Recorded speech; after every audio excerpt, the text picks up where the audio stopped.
Hi traders, what's going on?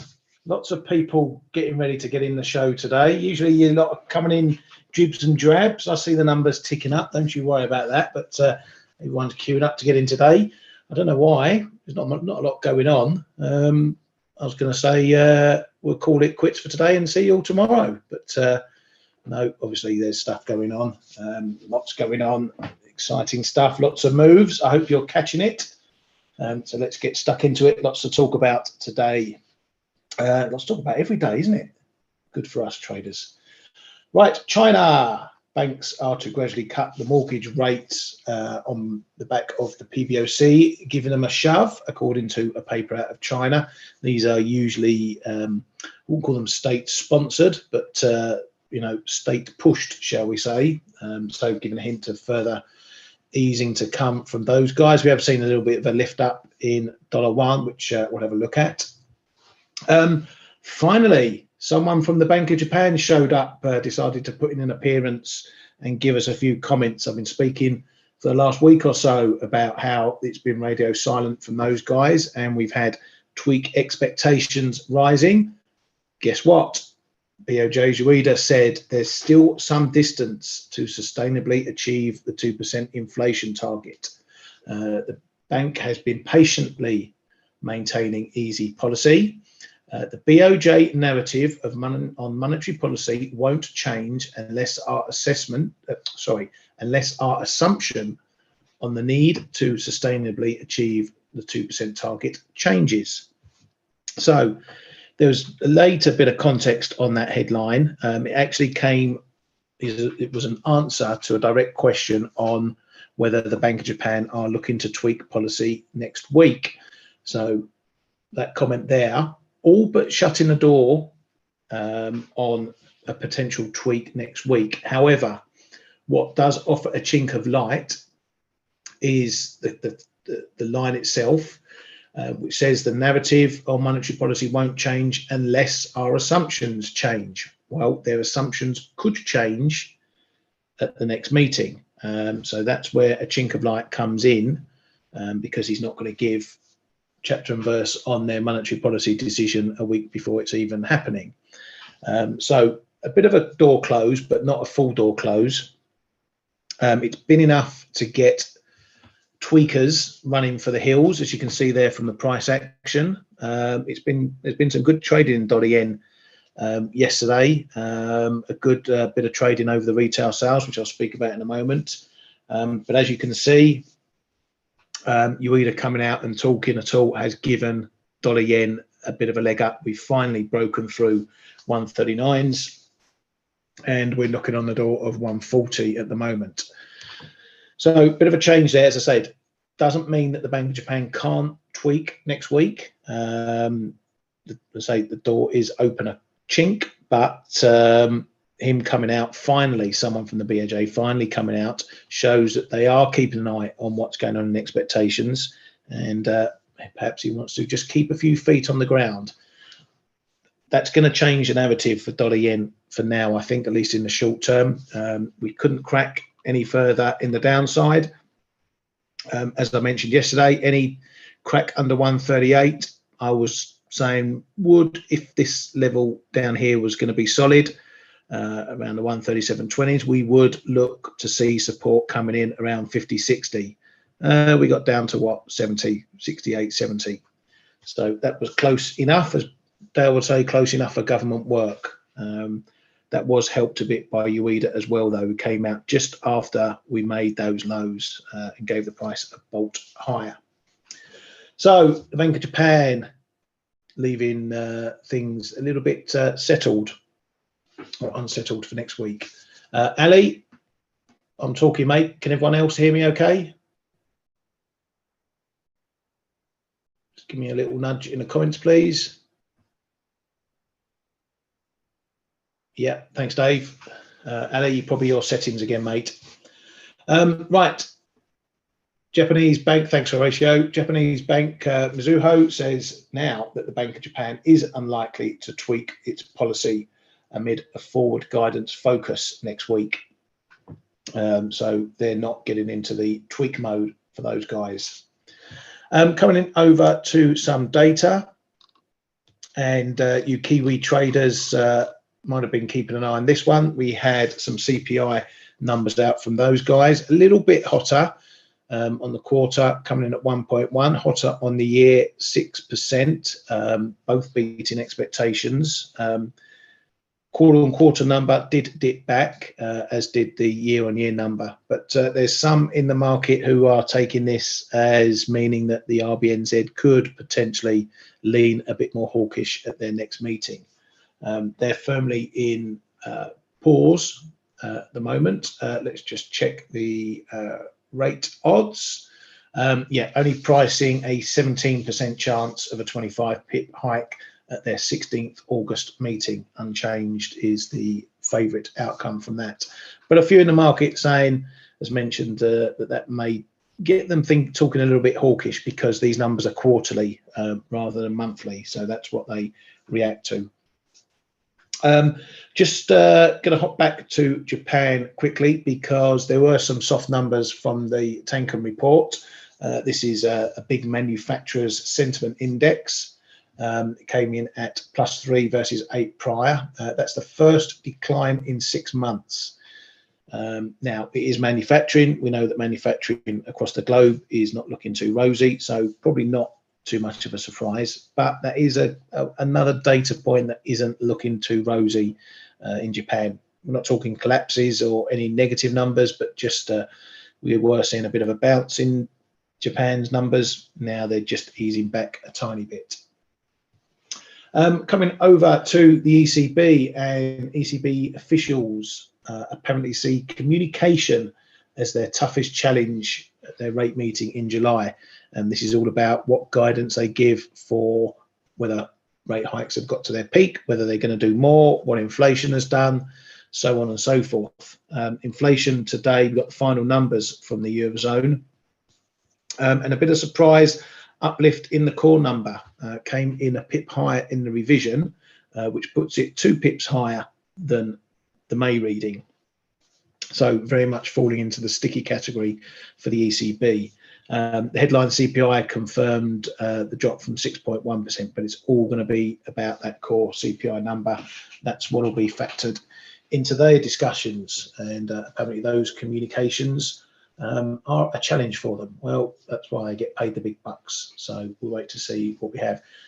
You'll recall earlier this week we had ECBs not taking a less hawkish stance. One could consider it a bit of a dovish stance in terms of how many more rate hikes may happen. So we know we're pretty much nailed on for a July hike. That's done and dusted. The communication is around what's going to happen in September.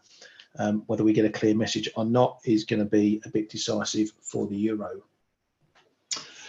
Coming over to the UK, and big fun and games going on there. CPI has pulled back. Headline CPI dropping more than expected to 7.9% from the 8.2 expected, so a decent drop from last month's 8.7%. The core coming in lower as well, was expected to stay unchanged, so it's coming at 6.9%.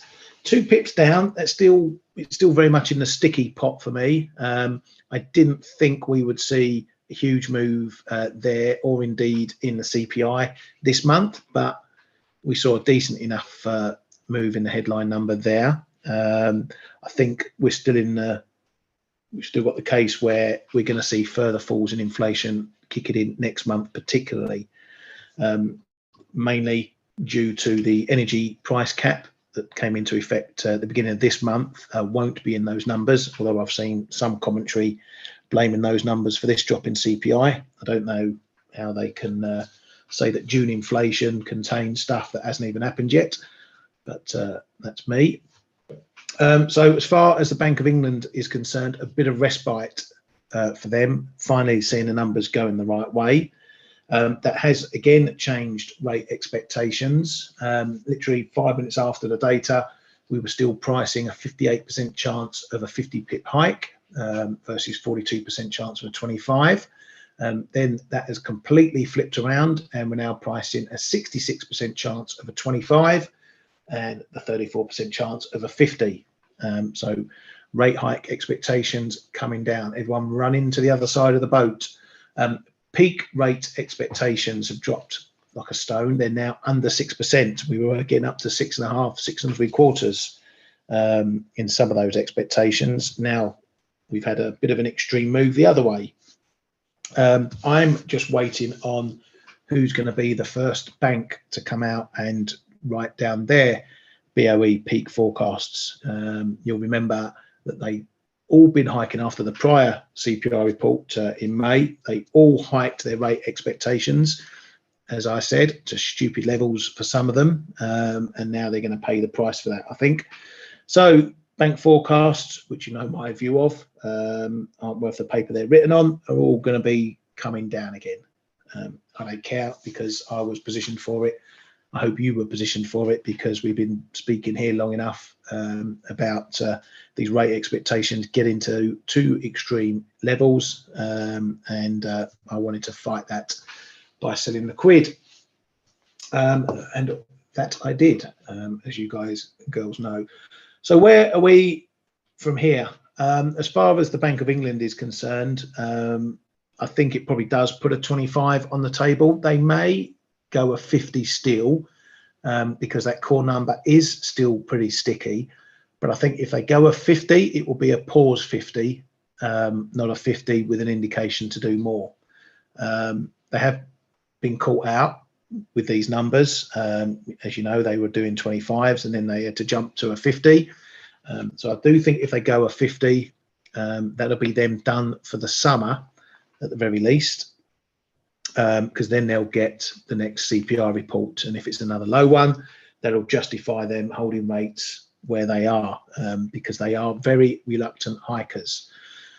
If they do go a 25, it still might be a pause 25, but it'll be a 50-50 bet. They won't shut the door on another 25 after they've seen the next inflation report. The next meeting is August the 4th, August the 3rd, so they're not going to get another CPI data print in before then, hence why the next meeting could be 50-50 on whether they go a 25 or a 50, because they'll want to know what the next data is.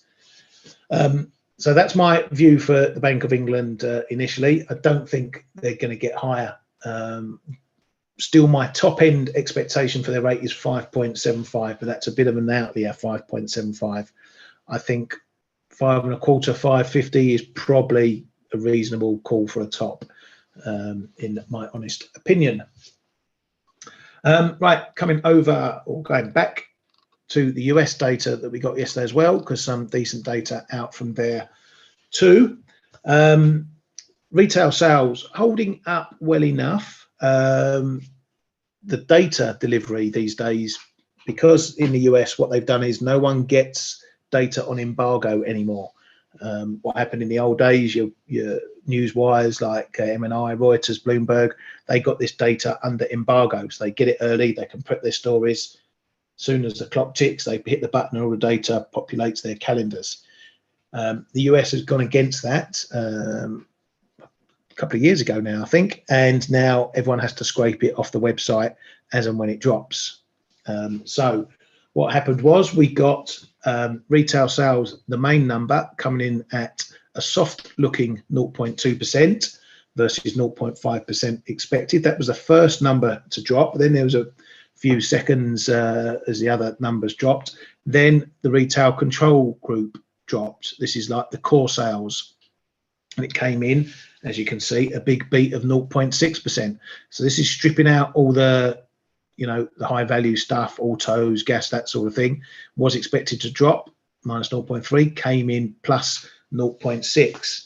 So we saw the market dip on that initially on the 0.2 headline, and then we saw it bounce on the 0.6. Now, if you was on the F.A.C.E show yesterday, you would have seen us nailing that in the trading as it happened. As soon as I saw that 0.6, I was hammering the buy dollar button as fast as my fingers could tap.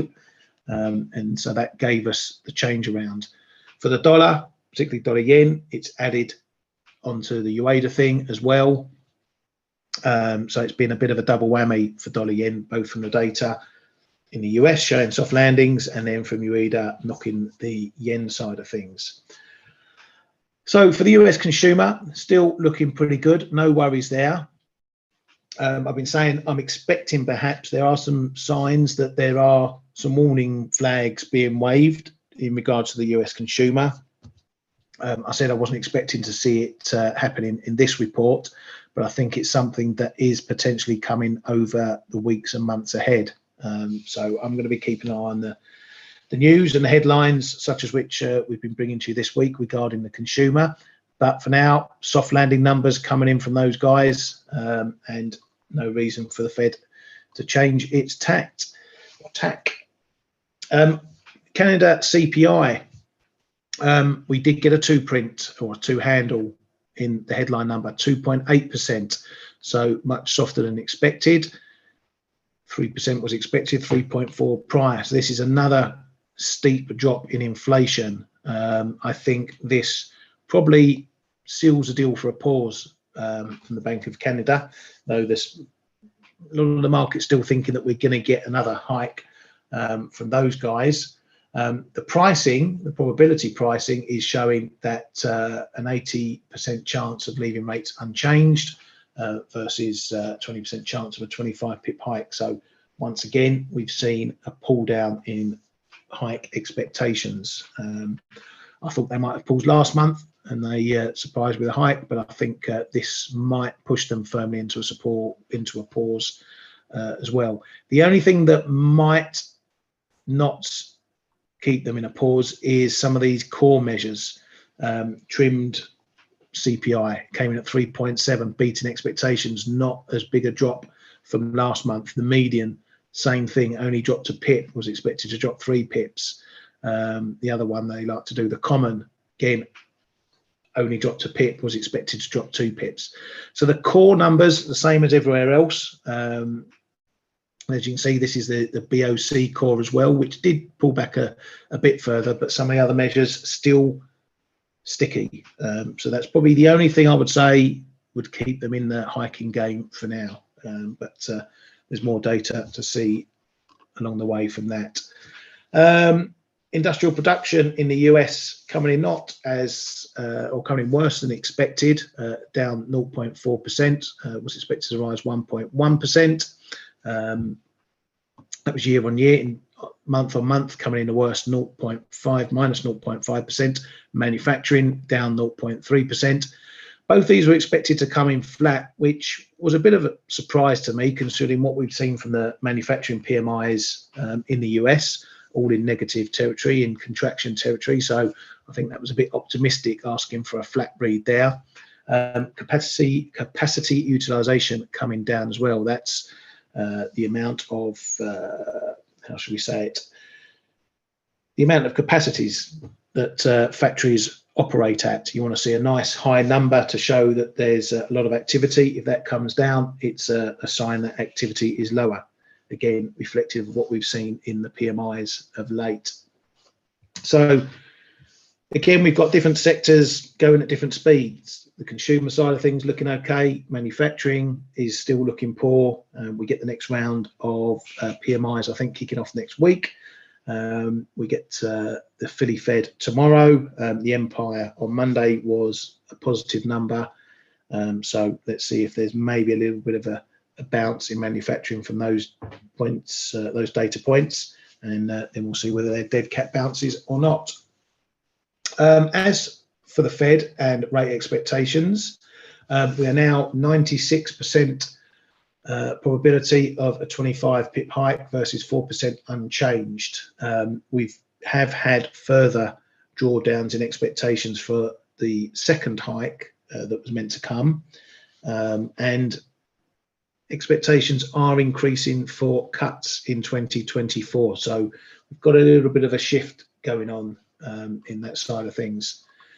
One other bit of data was the LHB Housing Market Index had been showing a good improvement, came in unchanged at 56. So a bit of a pause there for that number, but we're still recovering in the housing market.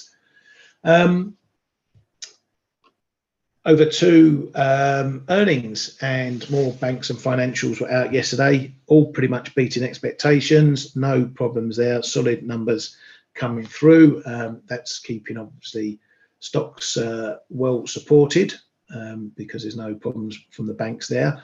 Still lots of earnings to come under the bridge, different parts of the economy, so we'll watch those carefully. Again, I'm going to be watching the consumer points, companies like Target, Walmart, Amazon's, that sort of thing, just to see if there are any problems bubbling underneath the surface. That's it from the headlines, so on and so forth. So let's get stuck into the prices.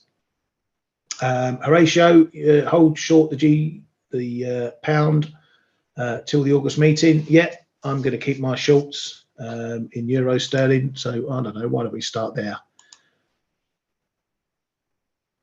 So euro sterling. So as you know, I was looking at this, been looking at this 85 area for a trade way back when, even before we got the move down there. I got in longs here, got a decent recovery just on some of those rate expectations coming down. The CPI has obviously given that a huge boost. So I'm happy to sit in these now, and I'm going to look to build on my position. I think there's still probably a bit of way to go for repricing the Bank of England. The market is still around the 6% mark for a peak rate for the BOE. I think that's still a bit toppy. So I still see room for the pound to correct on those expectations. But for euro sterling, a lot is going to hinge on next week's ECB as well. If there's any indication of a top being put in at rates on the next hike, we could see euro in general finding a top in its moves in itself and then coming back lower. If the ECB are indicating a pause, let's say they go with 25, that would leave them at 3.75%, with the Bank of England effectively heading to 5, potentially 5.5%. So there's still a bit of rate divergence that may be in the mix for euro sterling. That would mean a pullback probably in euro sterling. Again, that may just be a dip by an opportunity because the other side of the rate hike cycle is when are they going to start cutting. And I would expect that the Bank of England may be one of the front runners to start cutting, because their pace of hikes and the height of interest rates are probably going to bite a bit more than we may see in the Eurozone. But it's not going to be a clean trade. It's all going to be on watching the data dependency. Who's going to be the cleanest shirt in the laundry basket? And that's going to define which central bank's going to be cutting first. But I think the higher the UK have gone, the harder the fall is going to be, and the ECB may limit that damage because their rates aren't as high. If they peak at 3.75, you know, that's not going to be a huge negative for the economy, different to the Fed BOE being up in the 5%. So anyway, that's my thinking for the future for this trade. I'm happy to be long. I want to be building it. I'm so gutted it wasn't a hot number today, because I would have loved to have steam into more longs in the euro sterling, more shorts in the pound, but it was not to be. So as often is the case with trading, I'm not in as big a position as I would have liked to have been, but I'm not going to complain. I'm well on side. I've got some margin in it now. I can run that into the ECB, and it gives me some room to see what happens next. Now, technically, we do have my big old level up here, 87, call it 15.20. I've got a line in there that's just been sitting in there for a while. It's been a real big resistance point since we had the breakdown from the 90s, as you can see there. So the big fat line, you can see there, all the resistance sitting in there as we had the breakdown. You know, we're talking days here, pretty much a month where we couldn't get through that number, hence why we carry on moving down. But as you can see, it's a big long historical area as well. this 87, 87.20 zone. So this is my big number. This is where I want to see it above. If I can get that before the ECB, then I'll be very happy with that. Because if we get above there, hold above there, then this is every chance of moving up towards maybe even the 90s again. But I'll take each step of it as it comes. There's plenty of techs in the way. We've got fibs in the way. As you can see, we're just knocking on this fib now, 86.85, which is actually the high of the day. So, you know, we're putting this trend to the test, but it's got some work to do. I want to be above 87 to really feel a bit more comfortable in this trade. So let's see what happens with that one. But I'm happy to stay short and keep that running for as long as possible. See how long I can hold on to that horse. Dollar yen. As mentioned, we've got, let's get the right chart up first. Here we go. So 140 is the next boundary here. Let's just come in a bit because that trend line is looking a bit wonky on that time frame. So coming in a bit shorter, it's done. Technically, it's done what it needs to do. You know, we've been trying to bust through this 139, and I had half of mine that if I went to bed last night, I'd wake up and we'd be through 139. I was thinking maybe we get some other BOJ bods out, but that wasn't to be. But the soft data has helped it as well.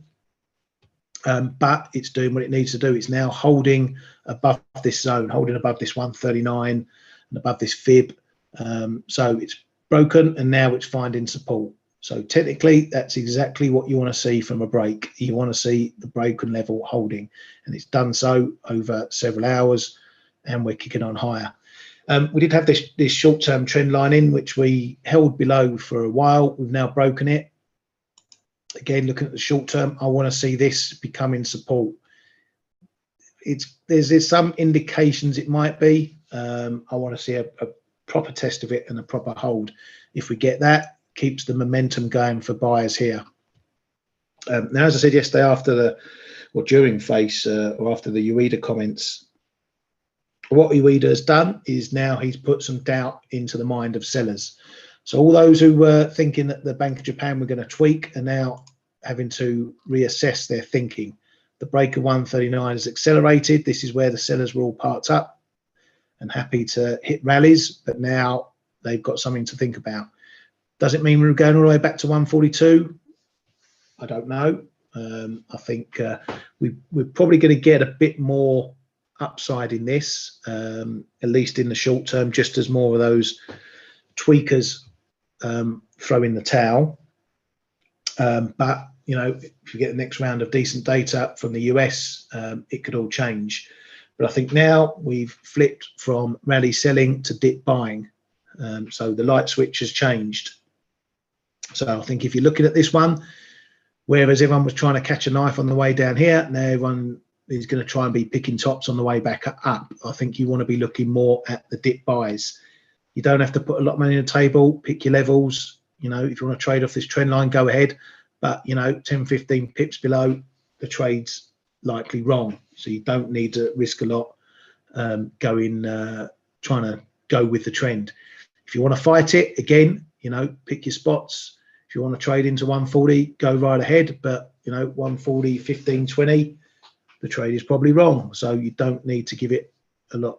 You don't need to be losing 2-3% on trades like this. Not even 1% risk you want to be putting on if trades like this if you want to fight it. But yeah, I think the sellers are now the weaker hand. So I wouldn't be surprised if we do get a push up. But the market isn't likely to go too far because, again, we've got the Bank of Japan next week. We've got the Fed next week. So a lot can change. Where I think you might want to look around for your fixes for yen trades is other pairs. Guppy, for example, it's between a bit of a rock and a hard place at the moment because obviously we've had that softer CPI data putting pressure on the quid, yet we've got the Ueda stuff putting pressure on the yen. So this one looks to be a bit stuck in the middle at the moment. You compare that to the euro yen, which is really taking off a bit. This has got a bit of a double bubble. It's got the yen side and it's got that sticky inflation side kicking in. So I think the market is looking at that core CPI today and thinking, yeah, that's sticky enough for the ECB to remain hawkish.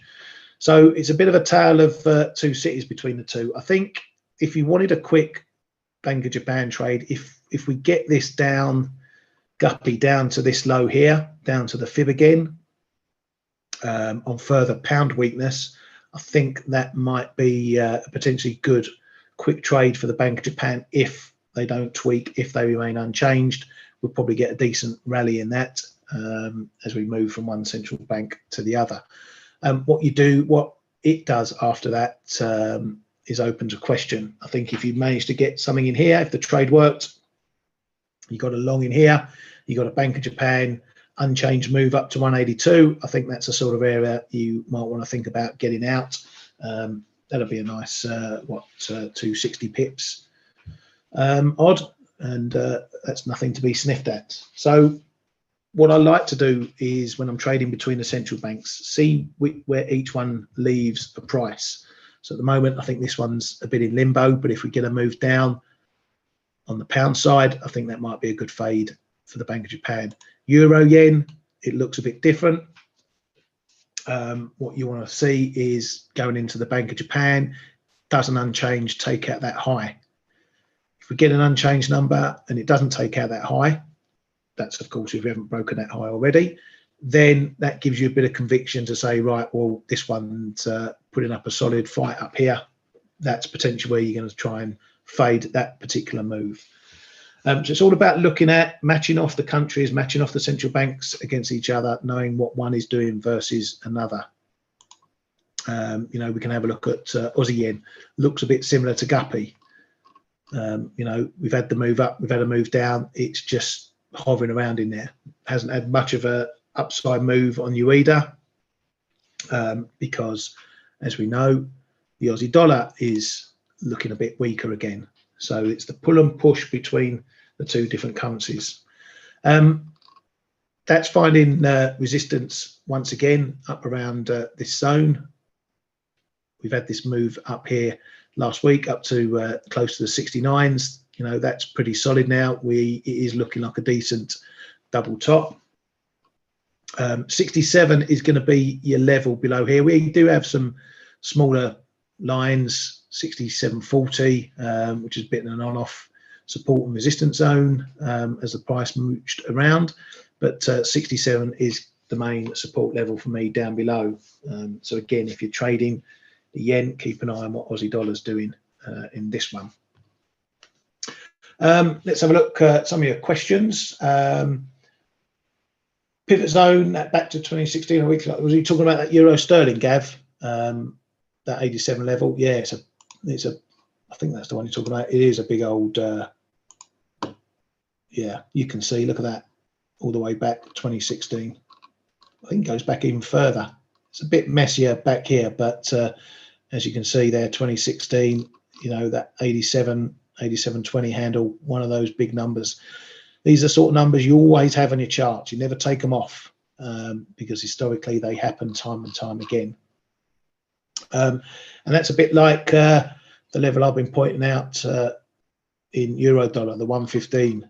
It's a bit like your 87 in euro sterling, a big old level. So this remains my key level for euro dollar. It feels like we're running out of puff a bit up here now. We obviously had that move up to near 1280. It's been down since. It's not given up too much. We had a little nick under the 112, only by a handful of pips, not enough to call it a break. That was my support level down here. But, you know, a bounce to 40, you can see the price action that's been going on all through most of July. I'm not expecting that to change at all, really. Obviously, we have more data to come, the Fed, the ECB, and whatever. So that's likely to make a move. But again, this one for the ECB, if we don't get a move up, we could get a move higher on the back of the Fed, indicating they're one and done. But after that, if the ECB indicate that they're one and done, I expect to find a bit of a top. Now, what I'm not looking forward to, particularly with this one, is after next week, we're going to be really hitting the summer trading, and likely this one is going to die a death. And hopefully not. Hopefully I'm giving it the kiss of death. But I'm not looking forward to potentially seeing this one trading 20 pips a day all through the summer. What I would be careful of next week, just a bit of forward guidance, as central banks like to call it. We've done a lot in a lot of pairs, particularly the dollar. Cable the same, euro the same. We've had some quite hefty moves. I would not be surprised if we saw a bit of profit taking after all the central banks next week, as money comes off the table for the summer. There was a point I was making in the chat room yesterday. If you take US yields, you take like a 3-month bond in the US, you can earn 5.4%. So what do you want to do for the summer if you want to take a bit of risk off the table? You're going to leave it in FX, where it might move, something might happen, or you're going to stick it in a 3-month bond and 5.4% while your feet up on the beach. So I'm expecting potentially some moves out of FX, some moves out of other assets, and potentially some moves into bonds. I wouldn't be surprised if we see bonds going a bit bid at the end of next week, just as people position for the summer. That being said, summer trading isn't as big a thing as it was. A lot more people at desks these days. Before you'd have, if you had 10-man desks, you might have 2 or 3 people in over the summer just to manage things. But now markets are different. There's always something going on. So there's always the machines, at least, are still on hand, and there's still plenty of people in the offices. So it's a bit like summer driving season in the US. It's not the thing it used to be. It's now more a year thing. So, we've had crises going on. We're still going to have a war going on in Ukraine, probably. So there's still going to be plenty of stuff going on in geopolitics and the like. But barring any big news, we are going to see a drop-off in liquidity next week. And that's not going to be good. Well, at least we can all go down the beach. Still can come back from the beach and do some work. Anyway, quick look at cable. Again, what I really want to highlight from this is, we've had a big move off the top. We've had a big move today. Look at it in terms of the context of the trend. Are we even close to turning this around? No, it's a big move. It could continue. But if we're going to start reversing this trend, we've got to break some big levels. The big level is down 128.50 and this 38.2 fib 128.24. Further context, this is only the second part or the latest part of the bigger trend from last year. So I'm not even bothering putting a fib in there because, as I say, that the first part of that fib probably doesn't come in until about 121 or somewhere. So for the longer term trend, we're still well in it. No reason to change it. But the shorter term, this level up here is going to solidify as a resistance point.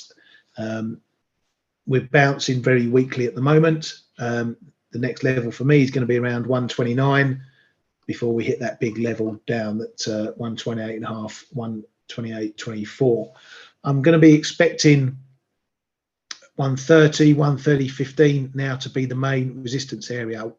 If we get a move back up there, this is where I expect us to find resistance coming in. We've got a little bit of resistance building around the 60s. You could draw it off these two highs and lows here. But I want further evidence of that to see that building there before I trust it. Till then, 130, 130.15 is the main resistance point for me on that.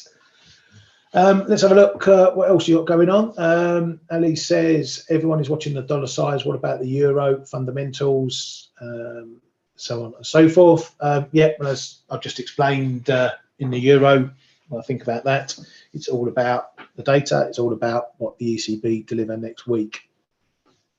If they keep September hike on the table, then I think that's maybe a last hurrah for the euro dollar. It's really all these pairs, all these currencies, it's about, we're trading peakness now. We're trading peak rates. You know, this you could call when the market got peaked over Fed rates, because it's been nothing but downhill from that 145 level for dollar yen. You know, euro, we're running into trouble up here.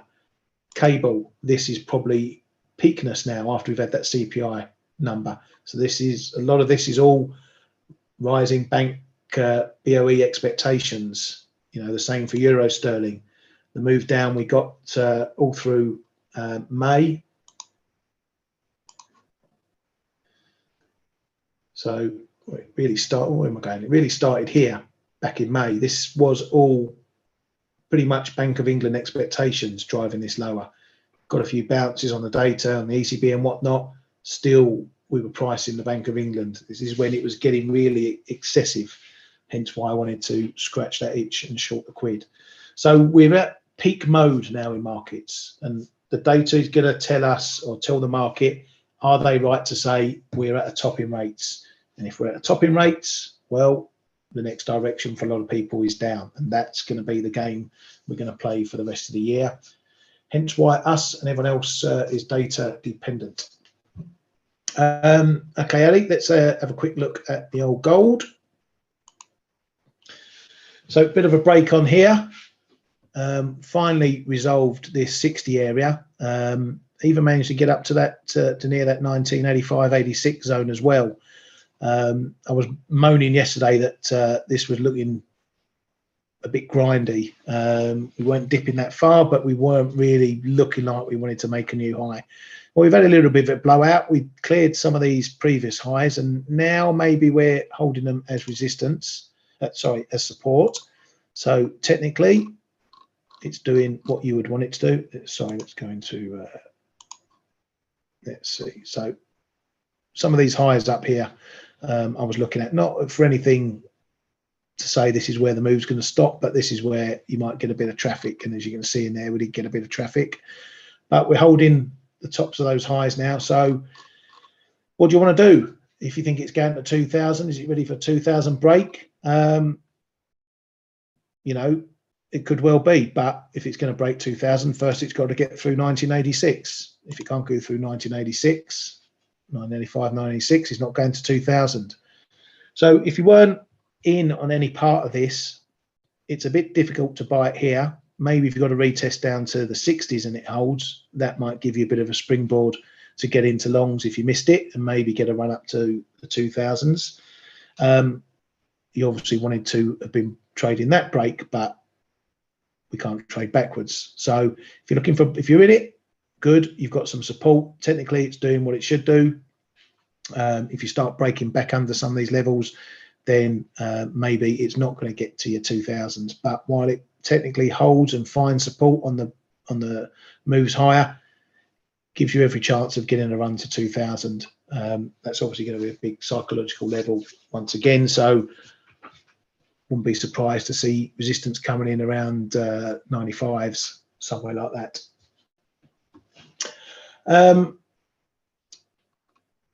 Do you think silver can get to 40, like some of the calls have been saying? Can it get to 40? Well, let's have a look.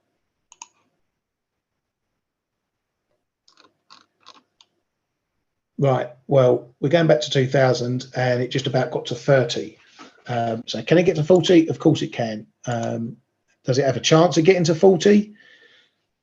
It depends on the driver. I mean, we've been struggling around these 20s to 30s for a few years now. So it's going to take something big to change it. Now, if you look at it from the industrial point of view, in terms of it being a commodity used in various products,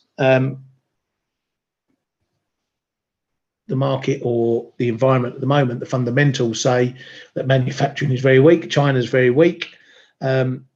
So fundamentally, I see no reason why this should even go to 26, let alone 40. because the demand potentially just isn't there. The activity just isn't there to warrant a move higher. If we see economies picking up, if we see manufacturing picking up, if we see China picking up, that's going to be a driver for a higher move in silver. But fundamentally, this, as well as plenty of other commodities, I see no reasons on the demand front why this should go higher. We can also look at that from the standpoint of something like oil.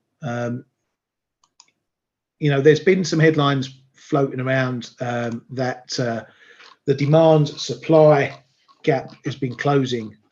So now we're getting into a deficit where supply is less than demand. Now that is obviously supportive of prices, but as usual, you need some context behind it. That deficit is okay when you've got strong demand rather than lower supply, because if you're producing 10 million barrels per day and countries are using 20 million barrels per day, then obviously you've got a bit of a deficit going on. Now, if that ratio is now 1 million barrels being produced a day and 2 million barrels being used, you've got the same deficit, but your activity is much lower. Instead of using 20 million barrels a day, you're only using 2 million barrels a day. And I think that's the environment we're in at the moment. So while some in the market are saying, oh yeah, prices are going to be supportive because the supply demand is in a deficit, activity is far lower. And that's not good for prices overall. It doesn't mean prices are going to rocket up to $100 on that scenario, because you want a deficit where there's a lot of activity. Same as how I look at GDP numbers. I look at the imports and exports, because it can, or trade balance data rather, because you can show a decent trade balance, but if you've got negative, if you've got plus 1% imports and plus 1% exports, that shows plus activity.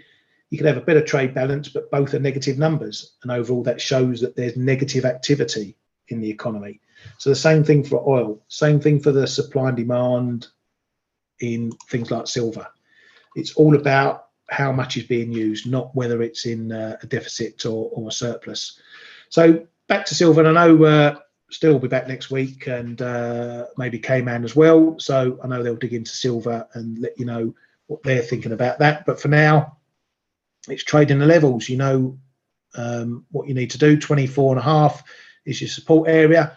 We are trying to get above 25 and hold it. So if you get a significant hold above 25, then you're really probably going to get a push on. A bit like gold, you know, it's looking a bit huffy and puffy here. So you need a nice decent break of 25, a nice retest and hold, then you're probably looking at higher up. But as for 40, no idea, don't think so. Not on, not today anyway. Gavin wants to look at pound Aussie. Let's grab that. I know it's in here somewhere. There we go, just above the gold. 92.30-ish, looking like a bit of a level. Let's have a look. So just coming up around here. Yeah, I was looking at this morning as well. Yeah, I can see a level there. We can chuck a, give or take a few pips. I can see what you're talking about there. I was looking at this one a bit higher, 92.70s, but I'm not going to argue with you over 30 odd pips, 40 odd pips. Again, I think this is in a similar vein to Guppy at the moment. We obviously a down move in the pound, but we know Aussie is weak as well. So this does have a chance of moving up. I think this is probably decent enough for a range play. If you get a move down to support here, you might start here at this bottom. If you're looking from the long side down into the low 90s, otherwise definitely into that level there. Bust below that, I think if we clear 89.40, then something else is happening, and we're heading much lower on that one. Daily shows it well. Let's have a look. Oh, so it does. There you go. Moving across to there. Good eyes, mate. Good techers. Good to see it. So yeah, let me know what you're looking at. You're looking at resistance. You're looking at shorting up there, or is that where you're going to be looking to exit longs if you've got them on the books? Let us know, Gav. While we wait for that, quick look at yields. We're getting down to this 3.7 level again. It's really marking a bit of a range that we've been in. This trouble area that we had here, 3.6 is probably the line in the sand, you know, maybe down to 3.5859. But this 3.7 was where we were at before the CPI, the data and everything like that. We're edging down there now. I wouldn't expect this to break unless we see any collapsing in the data, particularly ahead of the Fed next week. But you can see some of these shorter end the moves, a bit more pronounced off the highs, but the market's still settling in just above this zone here, above the 4.6s on the 2-year yields. So this was our rule of thumb for trading where we expected rates to go back, and it was a bit of a zone, bit of a trading zone going back, and we're just sitting on the top of that for now. But central bank's going to be the big driver for that next week, and whether we've seen a top in yields as well. Right, if you boys and girls got anything else you want to talk about before we head off? Quick look at stocks. Keeping their gains, you know, still no reason to fight the trend. If you want to scalp off the top levels, you know, please do so, but know the wind you're pissing into and manage that risk wise. 46, 45.90, 46 is the next level above. Every indication that we're going to be going there. The earnings still coming out strongly. No changes there. We start to get a few of the other sectors, as I mentioned, coming in. So keep an eye on the other indices as well. Dow, obviously, still printing highs. NASDAQ as well, still going and going. So maybe the NAS is on for a move up to these big highs up here, up in the 1647s, 70s, whatever you want to call it. The big all-time high up here. No reason to change this unless we start seeing the data really significantly pull back. Stocks are going to keep going. And for me, I don't know where the top is going to come. It's not something I'm going to guess. But if you want to trade it, if you want to try and pick the tops, pick your levels, pick your battlegrounds. 46 is one, 46.30 is another, and then we start getting back into the range of the all-time highs. But in this one, I think dip buying is the side you want to be on the moment. Gordon says pissing into the wind is the counterpart to knife catching. Yeah, well, you can piss into the wind on both sides. It's pretty much when you're going against the grain, when you're going against the trend. We had a saying, can't remember what saying is for picking tops. I know if you're picking bottoms, you get smelly fingers. That's the same we used to use on the floor. Pick bottoms, get smelly fingers, as well as the catching knives, lose fingers. I can't remember what the one is on the top side. But anyway, it's the same both ways. If you've got a trend and you want to fight it, just be careful how you do it. Ali says, if we make a risk-free trade, then we have to take 3 times more risk on a single trade as a normal trade. If I make a trade risk-free, not sure what you mean by that, mate. There's no such thing as a risk-free trade. You can get your trade risk-free as quick as possible, which is what I like to do when I trade. I'm not interested in profit when I put a trade on. All I'm interested in is getting my risk down to zero as quick as possible. So I'm not quite sure if when you take a position, it goes into your direction, you make it risk-free. Yeah, that's right. But you don't need to take 3 times more risk on that. That's the part I'm not understanding in that one, Ali. But maybe put something together and you can hit me up with it tomorrow. Just looking at the data front quickly today, we've got the NBA data coming up in just over half an hour. Just keep an eye on the mortgage rate for that, the effective mortgage rate for that. It has been stepping up quite significantly, 7.07% last week. I think it was up from 6.85 the week before. So that rate getting higher may start to put a bit of pressure on the US housing situation, although it's not the same for the mortgages over there as it is for other countries like the UK. Building permits and housing starts out as well. Are we going to get more soft landing numbers with positive numbers there? That will all feed into the pot. Keep the Fed on hiking street.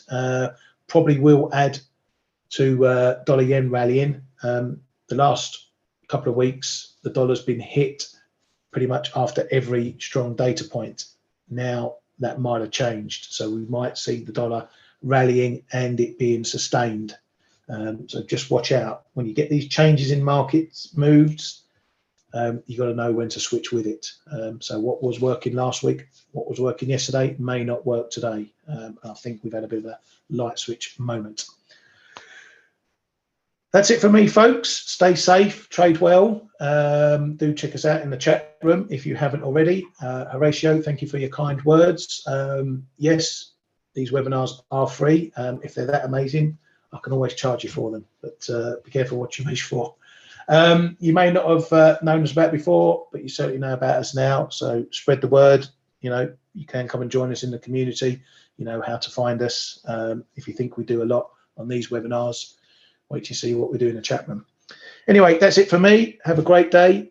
We'll see what the rest of the day brings, and we'll see you all tomorrow. Thank you very much, folks.